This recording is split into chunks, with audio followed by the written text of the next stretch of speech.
Selamat datang di Undira Podcast. Gimana nih kabar pendengar setiap podcast ini? Semoga sehat ya. Nah, pada kesempatan kali ini, kami dari kelompok 4 ingin membahas konflik work and life dalam human relation. Sebelum kita memulai podcast ini, izinkan saya untuk memperkenalkan anggota kelompok 4 yang terdiri dari saya, Siti Holifah, ada teman saya, Nur Hasanah, Lutfia Ramadana, Rusli Siregar, dan Wisnu Ardiansyah. Kali ini saya dan teman-teman saya akan berbicara tentang berbagai pengertian konflik dalam setiap human relation. Sebagai makhluk sosial, manusia menyadari bahwa ia tidak dapat memisahkan diri dari kehidupan masyarakat. Ia membutuhkan pertolongan orang lain, bahkan dengan mengadakan interaksi sosial, pengetahuan, dan pengalaman, ia akan bertambah. Oleh karena itu, hubungan sosial dengan sesama manusia, baik secara perseorangan maupun secara kelompok, secara harmonis dan efektif sangat diperlukan. Lebih-lebih sebagai seorang administrator atau manajer yang bertanggung jawab atas tercapainya tujuan organisasi, harus mampu bergaul dan memiliki kemampuan serta keterampilan dalam membina bawahannya. Di negara-negara yang sudah maju ini, hubungan antar manusia atau human relation semakin mendapat perhatian para pemimpin dalam jenis jenjang organisasi apapun. Oleh karenanya, hubungan antar manusia semakin dirasakan penting kehadirannya dalam rangka memecahkan berbagai masalah yang menyangkut faktor manusia. Bentuk-bentuk psikologis dan konflik-konflik antar kepentingan pribadi dengan kepentingan organisasi terjadi loh. Bukan saja antar manajer dan karyawan, benar-benar dapat mengganggu jalannya organisasi dalam mencapai tujuan. Hubungan antar manusia juga dirasakan penting oleh manajer untuk menghilangkan luka-luka akibat salah komunikasi dan salah interpretasi yang terjadi antar manajer dengan bawahannya atau dengan publik di luar organisasi. Sejauh ini telah berkali-kali disebut kata hubungan antar manusia yang merupakan terjemahan dari kata human relation. Namun, sesungguhnya apakah yang dimaksud dengan hubungan antar manusia? Nah, di sini akan dijelaskan hubungan antar manusia merupakan istilah hubungan antara manusia telah digunakan secara luas, baik dalam arti yang paling luas hingga paling sempit. Dalam arti luas, hubungan antar manusia merupakan interaksi antar orang-orang dalam semua jenis kegiatan. Misalnya dalam bisnis pemerintahan, perkumpulan-perkumpulan sosial, di sekolah-sekolah, di rumah-rumah, di bioskop, di jalan, dan di tempat yang lain. Banyak ya guys pokoknya. Istilah yang tak kalah populernya adalah perilaku organisasi. Baik perilaku organisasi hubungan antar manusia melingkupi pokok-pokok permasalahan yang sama. Tetapi kecenderungan terakhir telah menunjukkan beberapa perbedaan yang hakiki antara kedua istilah tersebut. Penjelasan berikutnya akan dibawakan oleh teman saya yang bernama Lutfia Ramadana ya. Perilaku organisasi adalah suatu disiplin akademis yang berhubungan dengan pemahaman dan penggambaran perilaku manusia dalam lingkungan organisasi. Perilaku organisasi berusaha menganalisis secara keseluruhan faktor dalam organisasi dengan mengidentifikasi sebab-sebab dan akibat dari perilaku manusia. Selanjutnya, hasil-hasil dari analisis perilaku organisasi digunakan oleh hubungan antar manusia untuk membentuk kerjasama manusia yang harmonis, efektif, dan memuaskan dalam mencapai tujuan organisasi. Hubungan antar manusia adalah action-oriented dan goal-directed. Perbedaan penekanan antara perilaku organisasi dan hubungan antar manusia identik dengan perbedaan seorang ahli penyakit atau patologis dan seorang dokter. Seorang ahli penyakit berusaha memahami penyakit manusia tertentu, sedangkan seorang dokter menggunakan hasil analisa dari ahli penyakit untuk mencapai maksudnya mengobati. Dengan demikian, antara perilaku organisasi dan hubungan antar manusia merupakan dua disiplin atau pemikiran yang saling melengkapi dan bukannya bertentangan satu sama lainnya. Kedua-duanya melingkupi objek permasalahan yang sama, serta tujuan umum yang sama pula. Hanya hubungan antar manusia lebih diarahkan pada penerapan action-oriented. Kehidupan organisasi tidak terlepas dari suatu masalah yang muncul dari mana saja dan kapan saja. Agar tujuan bersama organisasi dapat terwujud, maka masalah harus bisa diantisipasi dan diselesaikan. Seperti dikatakan sebelumnya, bahwa komunikasi tidak hanya memperlancar kehidupan organisasi, tetapi juga dapat menghambatnya. Berdasarkan hal ini, tentunya peran manajemen organisasi dalam mengelola komunikasi sangatlah penting. Terdapat berbagai macam pendekatan yang dapat digunakan dalam mengelola komunikasi dalam organisasi, salah satunya yakni pendekatan human relation atau hubungan manusiawi. Berdasarkan hal tersebut, podcast ini hendak membahas mengenai pendekatan human relation dalam memecahkan masalah komunikasi di dalam organisasi. Siapa sih yang tidak tahu dengan yang namanya konflik? Pasti semua orang tahu yang namanya konflik.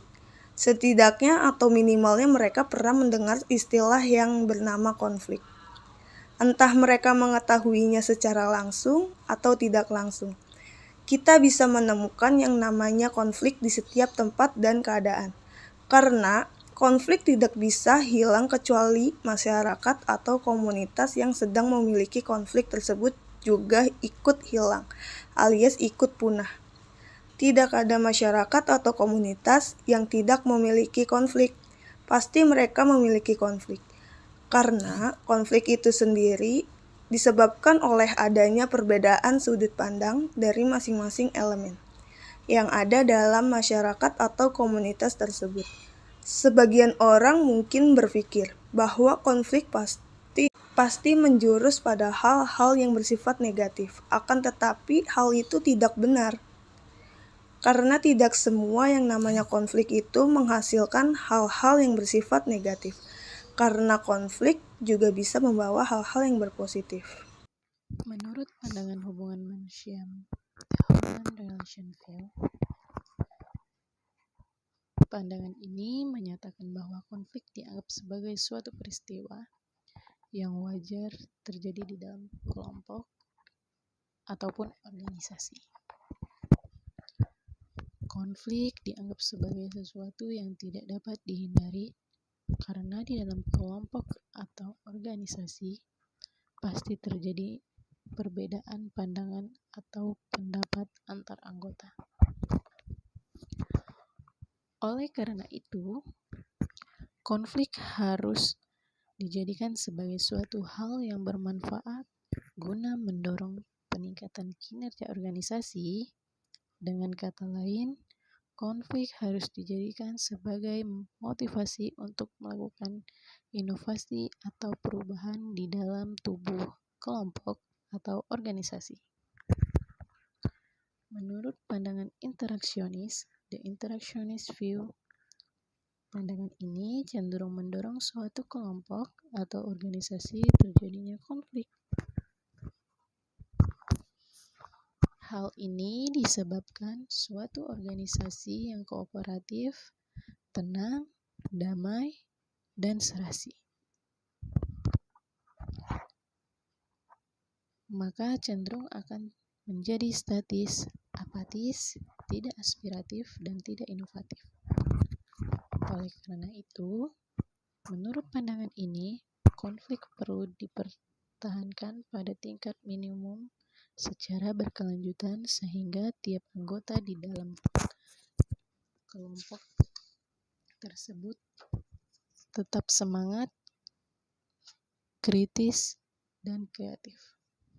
Jadi kedua pandangan yang aku sebutkan, konflik bisa diambil kesimpulan bahwa konflik juga memiliki sebuah peran dalam masyarakat atau komunitas atau organisasi untuk membangun dan memberi stimulus agar suatu organisasi atau masyarakat bisa maju dan berkembang.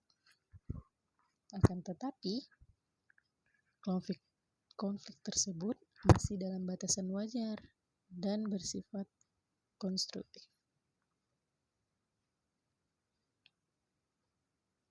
Tetapi itu semua kembali pada diri individu masing-masing.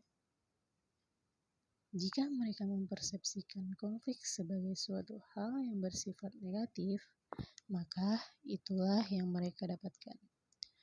Tapi, jika mereka mempersepsikan konflik sebagai sesuatu hal yang menuju kepada perubahan yang positif, maka mereka akan mendapatkannya.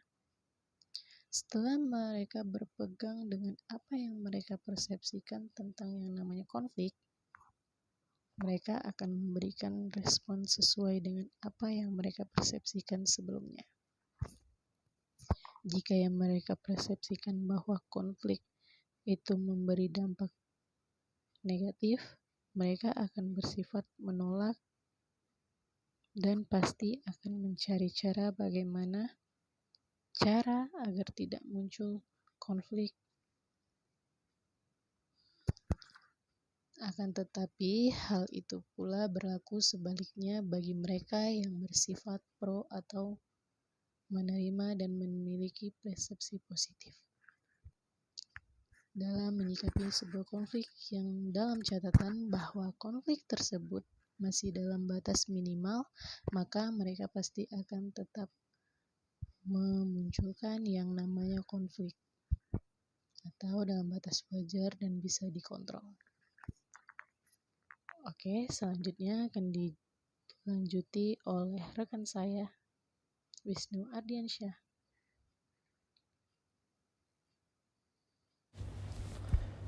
Oke, di sini saya Wisnu ingin berbagi pandangan mengenai konflik dalam organisasi. Pandangan tradisional mengatakan bahwa konflik hanyalah merupakan gejala abnormal yang mempunyai akibat-akibat negatif, sehingga perlu dilenyapkan. Terus, pendapat tradisional ini dapat diuraikan sebagai berikut.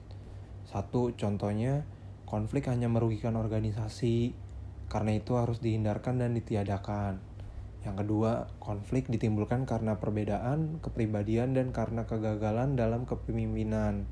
Yang ketiga, konflik diselesaikan melalui pemisahan fisik atau dengan intervensi manajemen tingkat yang lebih tinggi. Sedangkan pandangan yang lebih maju menganggap bahwa konflik dapat berakibat baik maupun buruk. Usaha penanganannya harus berupaya untuk menarik hal-hal yang baik dan mengurangi hal-hal yang buruk. Pandangan ini dapat diuraikan sebagai berikut. 1. Konflik adalah suatu akibat yang tidak dapat dihindarkan dari interaksi organisasional dan dapat diatasi dengan mengenali sumber-sumber konflik. Yang kedua, konflik pada umumnya adalah hasil dari kemajemukan sistem organisasi. Lalu yang ketiga, konflik diselesaikan dengan cara pengenalan sebab dan pemecahan masalah. Konflik dapat merupakan kekuatan untuk pengubahan positif di dalam suatu organisasi. Dalam pandangan modern ini, konflik sebenarnya dapat memberikan manfaat yang banyak bagi organisasi. Sebagai contoh, pengembangan konflik yang positif dapat digunakan sebagai ajang adu pendapat. Jadi kayak kita tuh satu sama lain saling mengeluarkan pendapat, sehingga organisasi bisa dapat memperoleh pendapat-pendapat yang sudah tersaring. Oke, sekian penjelasan dari aku. Terima kasih. Baik. Oke, di sini saya akan membahas beberapa contoh kasus konflik dalam perusahaan dan penyelesaiannya. Konflik antara atasan dan bawahan, Latar belakang dan kepribadian karyawan yang beragam membuat konflik atau masalah dalam hubungan kerja menjadi hal yang sangatlah wajar. Contoh-contoh pertentangan, contoh kasus konflik dalam organisasi perusahaan. Yang paling sering dijumpai adalah konflik antar atasan dan bawahan. Alasannya yang diberikan pun beragam, mulai dari bawahan yang tidak memberikan kinerja memuaskan. Atasan gagal memberikan feedback terhadap kinerja bawahan, atau sekedar kesalahan berkomunikasi. Mungkin konflik ini terdengar sepele, namun satu hal yang perlu kita ketahui yang menyebabkan masalah ini bisa menjadi berbahaya pada perusahaan adalah ketika konflik tersebut memengaruhi kinerja karyawan. Jika hal tersebut terjadi, pencapaian tujuan seperti yang telah direncanakan untuk produktivitas perusahaan akan terhambat. Sebelum itu terjadi, HR perlu tahu bagaimana caranya mengatasi konflik karyawan perusahaan tersebut. Dengan demikian, penting juga nih bagi perusahaan untuk bisa mengatasi konflik antar atasan dan bawahan tersebut secara bijaksana. Nah, dari contoh pertentangan dan contoh kasus konflik dalam organisasi perusahaan, salah satu solusi contoh manajemen konflik yang tepat adalah dengan menjadikan tim HR sebagai pihak penengah yang akan membantu keduanya memilah permasalahan profesional dan pribadi. Penting bagi tim HR untuk netral dalam membantu dan menyikapi masalah dengan lebih bijak dan tepat. Nah, untuk selanjutnya ada konflik antar karyawan. Perlu diketahui bahwa tidak semua masalah karyawan melibatkan atasannya. Pada beberapa hal konflik pun bisa menjadi antara sesama karyawan. Misalnya, saat mereka memiliki perbedaan pendapat tentang bagaimana melakukan sesuatu, atau saat seorang karyawan merasa direndahkan karyawan lainnya. Konflik tersebut bisa menjadi serius apalagi jika mengakibatkan rusaknya kinerja sama dalam perusahaan. Dampaknya, lingkungan kerja tidak lagi kondusif dan mungkin akan mengganggu karyawan lainnya yang awalnya tidak terlibat. Nah, untuk solusinya, tim HR perlu tahu cara mengatasi konflik antar karyawan di perusahaan. Misalnya, salah satu contoh manajemen konflik ini adalah dengan melakukan mediasi dan menjadi mediator agar konflik tersebut tidak menjadi lebih besar. Mediasi menjadi proses dengan beberapa langkah spesifik yang dapat Anda lakukan untuk mencapai hasil yang solutif dan diterima semua orang. Nah, kemudian ada perbedaan gaya kerja, baik antara sesama karyawan ataupun antara atasan dan bawahan. Sebagai contoh, kasus konflik dan organisasi yang ini terjadi karena atasan menginginkan pekerjaan yang diselesaikan membuahkan hasil secara cepat, sedangkan bawahan adalah pribadi yang berhati-hati dalam bekerja dan mengambil keputusan sehingga terkesan lambat dan menyelesaikan pekerjaan. Konflik umumnya muncul karena perbedaan ini, maka pemahaman akan perbedaan ini menjadi bagian penting dalam operasional sebuah perusahaan. Mungkin salah satu cara mengatasi konflik beda gaya kerja ini adalah dengan menempatkan posisi karyawan sesuai dengan profil yang ada pada diri karyawan. Gitu ya. Apa yang akan terjadi jika seseorang karyawan yang cenderung berhati-hati ditempatkan di sebuah posisi yang menuntut pengambilan keputusan secara cepat? Nah, tentu saja keputusan akan cenderung lambat dikeluarkan dan mungkin saja target kerja juga tidak akan tercapai. Oleh karena itu, salah satu contoh manajemen konflik dalam solusi untuk mengatasinya adalah dengan menempatkan posisi karyawan sesuai dengan karakter dirinya. Setidaknya, tempatkan karyawan dalam posisi yang mampu mengembangkan kemampuan karyawan ke depan. Dan ada lagi nih, terakhir, konflik personal karyawan. Masalah personal karyawan menjadi konflik lain yang sering terjadi di perusahaan. Ini memang menjadi salah satu contoh pertentangan. Contoh kasus konflik karyawan di perusahaan yang sering kita jumpai atau kita temukan. Lalu, bagaimana contoh manajemen konflik dan cara mengatasi konflik terkait personal karyawan ini? Apalagi tim HR memang memiliki batasan untuk masuk ke dalam wilayah privasi karyawan sehingga tidak boleh terkesan ikut campur dalam masalah personal yang ada. Namun karena tim HRD bertugas mengelola urusan karyawan, kinerja karyawan sehari-hari hingga proses pencapaian target, maka perlu juga untuk mengamati bagaimana perubahan perilaku karyawan yang mengalami konflik personal tersebut. Sebagai contoh nih, saat karyawan yang ada dulunya rajin berangkat kerja, sekarang mulai sering izin tidak masuk kerja, atau saat seorang karyawan yang dulunya disiplin dengan jam masuk kerja, kini mulai sering terlambat.